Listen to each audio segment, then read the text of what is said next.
It's the only other race that matters in Aiken, but the Lobsters won't be swimming down the track this year. A look at why the charity event is taking a year off. And a small South Carolina college is condemning homosexuality. What's now written in their handbook. And a local theater plans to open its doors tomorrow to pay tribute to America's favorite Vulcan, Mr. Spock. Seems like the logical thing to do. On your side, this is News 12 at 11. Good evening, I'm Richard Rogers. And I'm Christy Etheridge. Meredith has the night off. A mother considering her options tonight after she says a teacher grabbed her son at school, leaving marks on his arm. Diana Meyer says this is the second time her son has come home saying this happened. Now she's wondering if the safest place for him is at home. Jacob Clinton is 9 years old.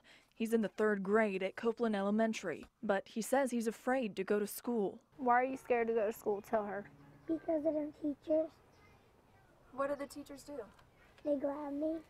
That's exactly what Jacob told his mom after she was called to the school this past Monday. I mean, I was mad. At that point, I was ready to snap. Meyer says her son had marks on his arm and shoulder, and she took these pictures to prove it. The marks on his arms look like fingernail marks. That's when Meyer says she called BOE Public Safety to get to the bottom of what happened. We conducted an investigation. We didn't find any validity to that allegation. In fact, in the report, the teacher claims he didn't touch Jacob at all. But Meyer says he wouldn't lie about something like this. For my son to sit there and look a grown man in the face and the principal and say, yeah, right, you're lying, you did touch me. I didn't know what to say after that. Now she doesn't know what else to do, especially since she says this is the second time it's happened this school year. This report, filed December 8th, claims another teacher grabbed his arm. This statement in the 9-year-old's own handwriting. That's my kid. Don't touch someone's child. That ain't yours. BOE Public Safety also investigated back in December and says they didn't find anything punishable in that case either. Is the problem the child or is the problem the school? Well, I think that we have not found any inappropriate actions on the part of the school. Since neither investigation proved wrongdoing, both cases are now closed. Neither teacher has been disciplined. Meyer says now she's considering homeschooling.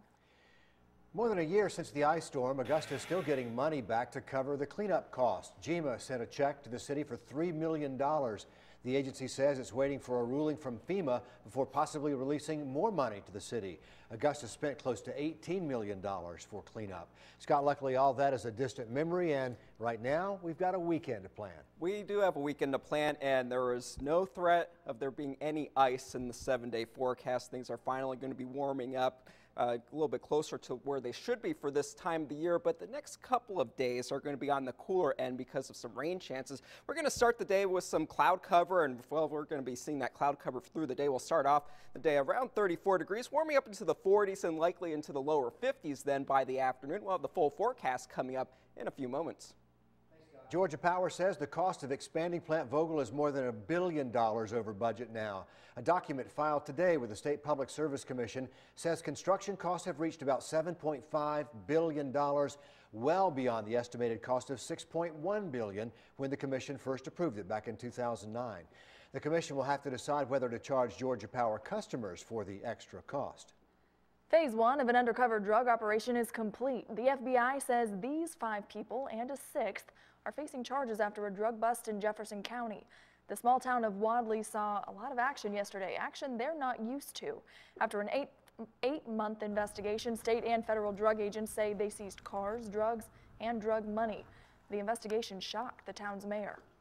Pretty much, like I said, this is a very quiet neighborhood. As a matter of fact, this is a very quiet neighborhood, and the citizens here pretty much mind our own business.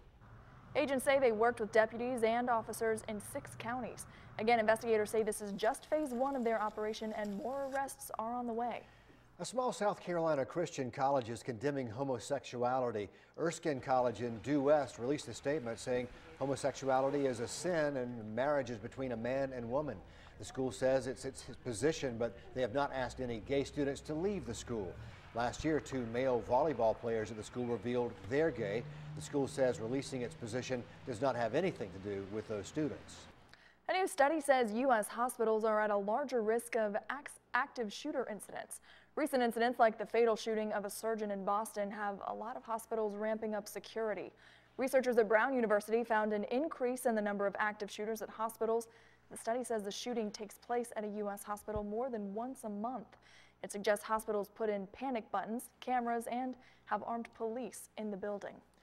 One of Aiken's biggest events besides the horse races won't be happening this year. The annual lobster race always takes place in downtown on the first Friday in May. The race draws about 10,000 people, raising a lot of money for charity. But as News 12's Taylor Bingham tells us, this year will be different. It dates back to 1984, decades of lobsters racing towards the finish line, and people love it. I want to go because I want to see lobsters race each other. That seems really unusual and something I would want to see someday. The event in downtown Aiken is always held the first Friday of May, the day before another race, the Kentucky Derby.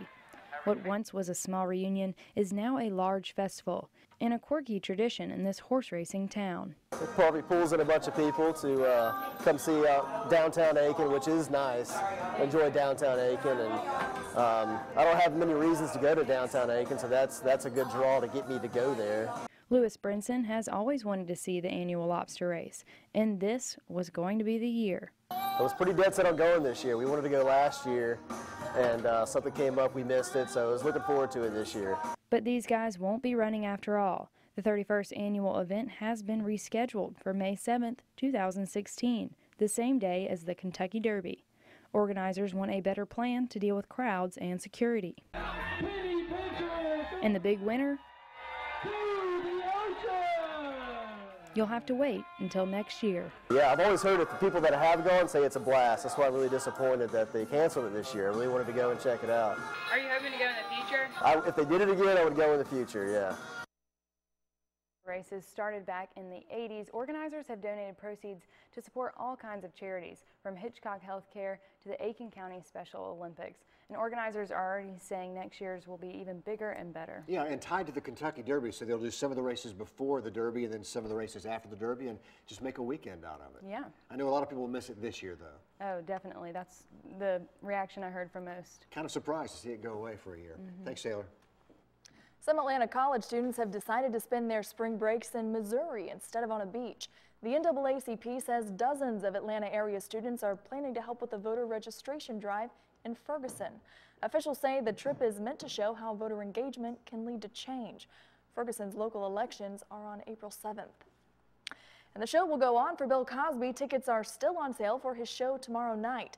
Cosby canceled or postponed several shows this month after accusations of sexual misconduct.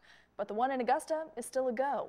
He'll perform tomorrow at the Bell Auditorium. You can find where to buy tickets on WRDW.com under the Find It button. Leonard Nimoy, the iconic Mr. Spock from Star Trek, has died at the age of 83. Live long and prosper. He made that phrase and hand signal famous. In 2014, Nimoy revealed he was diagnosed with a breathing disease. His wife says he passed away from those complications this morning. Nimoy's portrayal of the logical and always serious Vulcan made him a hero for generations of sci-fi fans. I'm still amazed at the effect that Star Trek has had on this culture. You walk down the street and people wave at you and do that and say, "Hi, Spock." And people here have the chance to remember Nimoy this weekend. The Le Chat Noir is holding a memorial at the theater on 8th Street in Augusta. Their Facebook post says it's scheduled for 10 p.m. Saturday night. If you're looking to do a little decorating this weekend, Augusta is the place to be. The 10th annual Home and Garden Show runs until Sunday at the James Brown Arena. Tomorrow you can stop by from 10 until 7. The show features all types of exhibits from builders, decks, pools, kitchens, storage, and more. For the show dates and times, you can go to WRDW.com and click on the Home and Garden Show logo.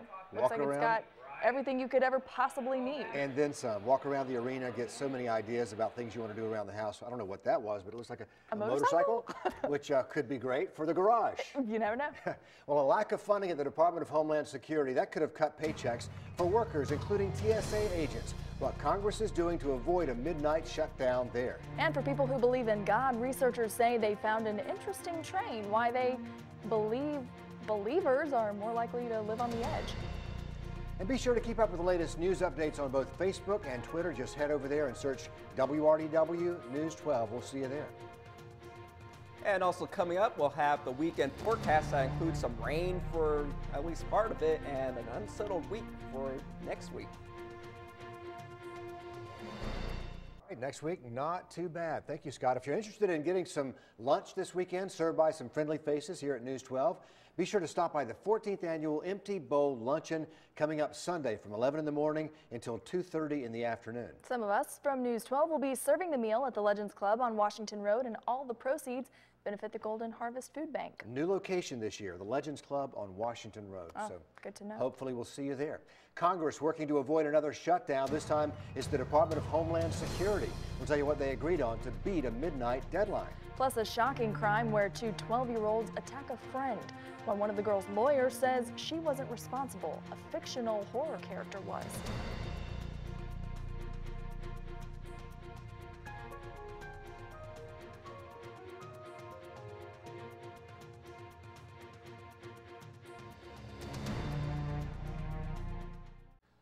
Congress was cutting it close again tonight. Just in the last hour, they passed a bill extending funding for the Department of Homeland Security. They narrowly missed a midnight deadline.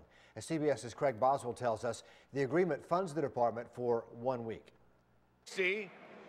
2/3 being in the affirmative. The rules are suspended. The Senate amendment is agreed to. The House overwhelmingly passed a Senate measure funding the Department of Homeland Security for another week. The vote came just 2 hours before the DHS would have run out of money. Minority Leader Nancy Pelosi promised full funding for the next several months would follow soon.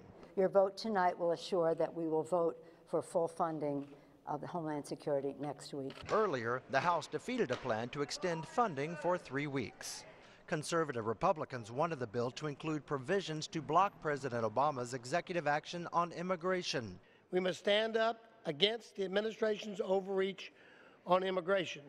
Democrats were happy the immigration language was removed, but wanted DHS funding to last through September, not just 3 weeks. And we don't do that by punting our responsibility to fund Homeland Security.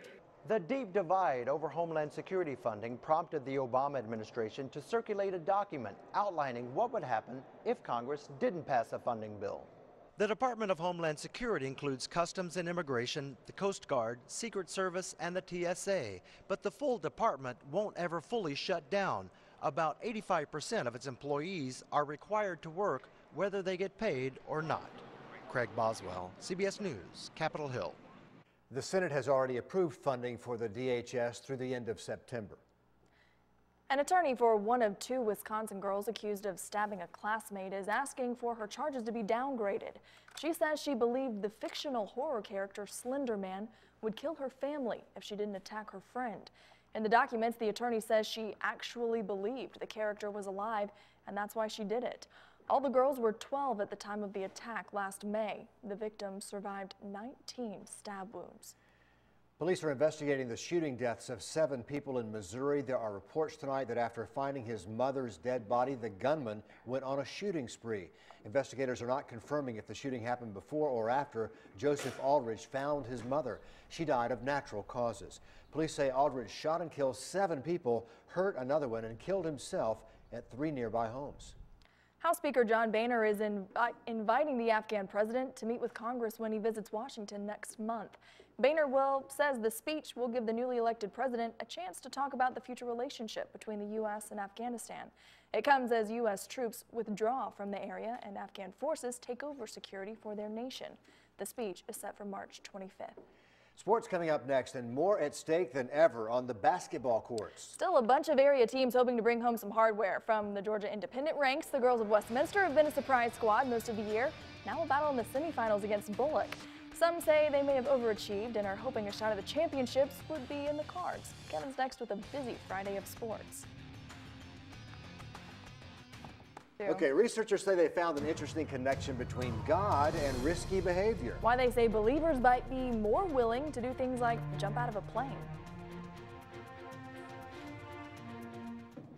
Well, we're going to have a mainly cloudy day tomorrow. We'll probably get up to around 50 degrees, and we could see some spotty rain chances as we do head into the later part of the day, and especially into the overnight into Sunday. That's when we'll probably have the most rain over the weekend, 30%, and then, well, Higher rain chances will be here for the middle to the later part of the week with nice spring-like temperatures. Thanks, Scott. Probably not something you normally associate God and risky behavior. A recent study says people are more likely to take risk when they think about God beforehand. Researchers found people who were reminded about God were more likely to do things like skydive and gamble. The study says believers tend to think of God as security, so they think the risky situations are less dangerous. If I'm jumping out of a plane, I'm thinking about God. I'm praying, yeah. I'm praying big time. Have a great weekend. Thanks for watching. I'll be here tomorrow. Join me. So will I.